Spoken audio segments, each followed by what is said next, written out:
You've just started gardening, you're not entirely sure where to start. This is the first step. One of the first things to do when you're thinking of starting a garden is to find out your USDA hardiness zone. This is also known as your USDA growth zone.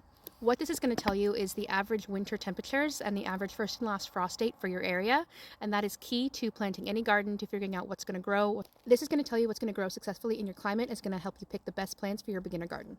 I like the lookup by zip code option when it comes to finding your hardiness zone. You can use a USDA growth zone map. You can just Google USDA growth zone map, USDA zone hardiness map, and you can find that and kind of find the color coded map based, I'll put it back here, based off of what those colors are, but I like the ones where you can just search by your zip code. Plantmaps.com is a great option for this. You can also do provenwinners.com. You can also just look up plant hardiness zone by zip code, and the number of options will come up. Now, something to keep in mind is that the USDA zones recently changed. Most of us are one up from what we used to be.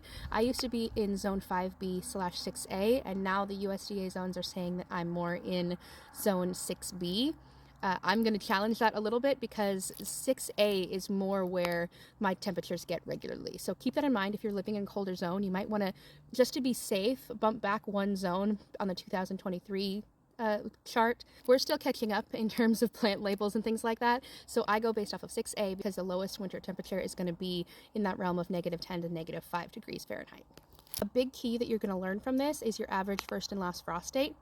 Farmer's Almanac is also a great resource for this. The average first frost date in my region is going to be right around October 11th. Mid-October is where we're sitting for our first frost date, and our last frost date is somewhere around May 10th. So it's somewhere in the middle of May. In my area, everybody always says don't plant anything until after Mother's Day, unless it's something that is a cold plant specifically that needs a certain number of cold hours, because our last frost date doesn't come until the middle of May.